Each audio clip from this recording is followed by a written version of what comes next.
Morning, y'all. It's my birthday. 46 years young today. To celebrate, I'm going to read you a story from my newest short story collection, Once a Year, 12 Celebrations That Stitch the Year Together.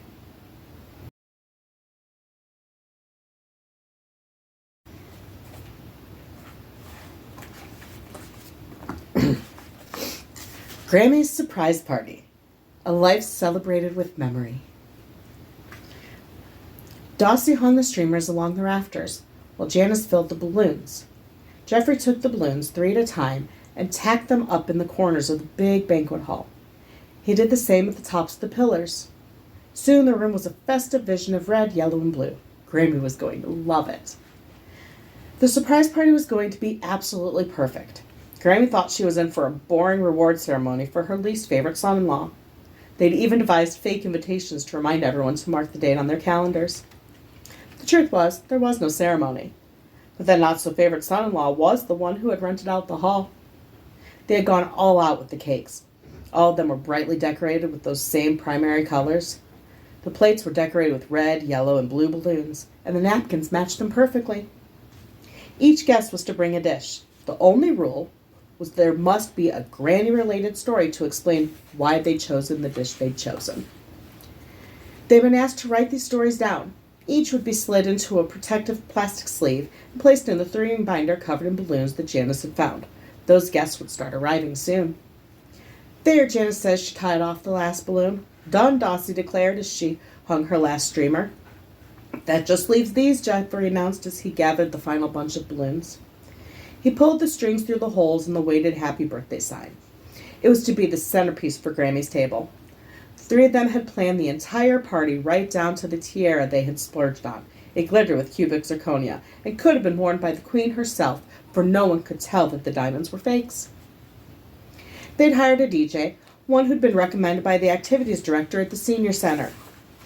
He was said to play a great blend of oldies and almost oldies. His playlist was set to keep everyone bopping to the beat. He wouldn't arrive for another hour. But Dossie had turned the radio to the local country station. Though her cousins had complained about her choice, she wasn't blind to the fact that both of their hips kept swaying to the music anyway. People started to arrive. Slow cookers were plugged in and steno burners were lit. Dishes were arranged and rearranged as more people arrived, bringing more food. Each dish had been thoughtfully chosen to convey a loving memory of Grammy. Time had flown by greeting guests and organizing their dishes. The aroma of the wide variety of foods left everyone's stomachs growling. "What time are your parents bringing Grammy?" Jeffrey asked Janice. "Uncle Sebastian just called," Dossie answered for her. "They're leaving Grammy's now. They'll be here in about 10 minutes. She made her way to the stage. Her cousins trailed behind her. "Hello, everyone. Thank you so much for coming. It means so much to us to know our Grammy is so loved." She paused while everyone hooted and hollered. "The lady of the hour is on her way and will be here soon. This isn't one of those surprise parties where we all hide in the dark and jump scare the poor, unsuspecting guest of honor. Instead, we're all going to sing the birthday song when she walks in the door." "They're here! They're here!" Excited whispers passed through the crowd. When the doors opened, they all broke into the birthday song, and surprisingly, somehow mostly in sync. Grammy's emotions played out across her face. She was shocked because they truly had managed to surprise her. Her joy radiated from her as she looked around and realized what they had done. Love shone in her eyes. Overcome with emotion, she wept. "This is from me and Dossie and Janice," Jeffrey said as he placed the crown on Grammy's head. The photographer they had hired discreetly snapped photographs. Dossie took up the mic again.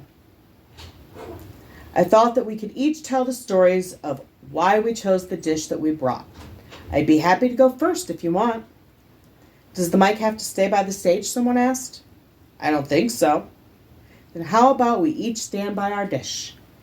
And we can just go in order from whoever's unlucky enough to be that dish right there." Aunt Margaret pointed to the dish she felt should go first. "Margaret?" Aunt Chrissy chuckled. "Yeah, Chrissy? That's your dish, isn't it?" "What?" she sputtered. "Well, now, I suppose it is." Everyone laughed. "Get to your places then, and I'll get this started," Margaret declared. Janice showed Grammy her seat of honor and then headed to her own dish. Mom, Margaret began, do you remember that summer Jimmy McAllister broke my heart? Of course I remember it. All you wanted to do was bum around in your sweats and eat my mother's mostaccioli. That's what I made, Grandmom's mostaccioli. Hey, me too, someone shouted. That's what I made, someone else declared. Wait your turn, answered another. Margaret handed over the microphone. I'm not sure if you'll remember this, a timid lady around Grammy's age spoke into the mic. But when we first met, I was eating some leftover potatoes from the previous night's dinner. I asked if you were poor, and you said no, Grammy supplied. So I asked why you'd want to eat leftovers then. And I told you that if you tasted the potatoes, you'd know why. And they were every bit as delicious as you promised they would be.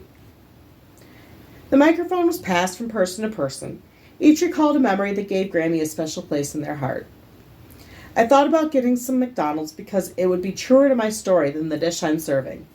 Oh no, Grammy clasped her hands over her mouth to stifle her giggles. You remember, Jeffrey smiled. How could I forget? So, he cleared his throat, I had just gotten my first apartment. I was so proud of myself, and I invited Grammy over to be my first dinner guest. Some quiet awes went across the room. Yeah, awe, he chuckled. I made a simple baked chicken breast. Well, I thought it was simple. It ended up so terribly disgusting that we threw it away, and I took Grammy out to McDonald's instead. I've learned a lot about cooking since then, and my wife swears these chickens are edible. Everyone chuckled. So, that's what I made. Baked chicken breasts. He passed the microphone to the next person. A few more dishes, a few more stories, and it was Janice's turn. As you all know, Janice began, I didn't meet my parents until I was 9 years old. I'll never forget that first night. I was so scared. They brought me to Grammy's house. She set a bowl in front of me and said, you just need a bowl of Grammy's chicken soup. And then she sat with me quietly while I ate. She rushed through her story. So anyways, what I made for today is Grammy's chicken soup, the most welcoming soup I know. One by one, family, friends, and coworkers, both past and present, shared their tales of Grammy.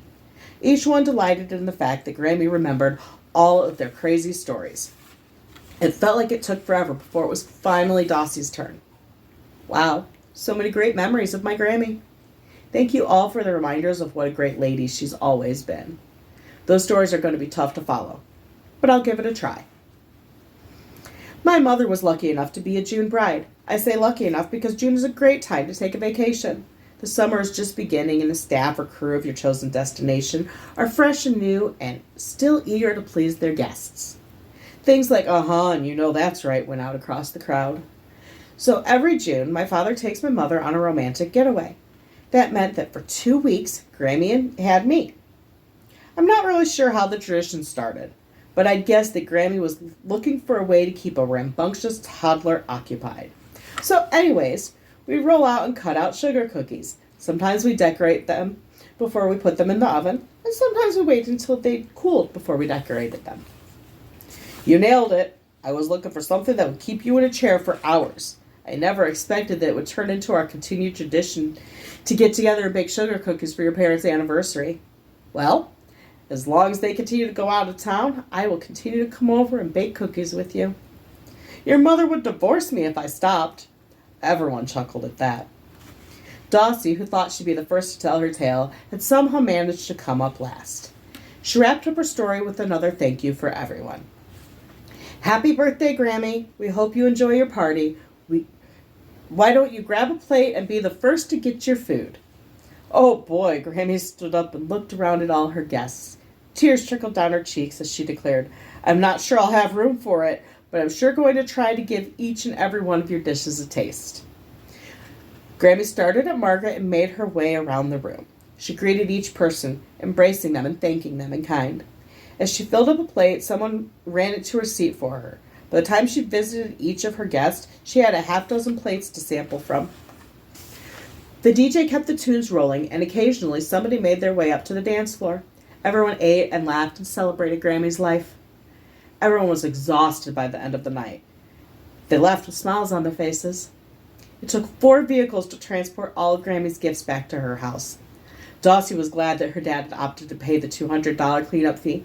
She was ready to crawl into bed and sleep well into next week, as she was sure that her cousins were exhausted as she was. They carried in all of Grammy's gifts. They left them in stacks in her living room. Dossie, Janice, and Jeffrey took their turn embracing Grammy, giving her kisses and final birthday wishes. In the driveway, hugs and goodbyes were exchanged before each climbed into their vehicles and headed home. That story is just one of the stories that you can find in Once a Year, 12 celebrations that stitch the year together. Out now and available on Amazon.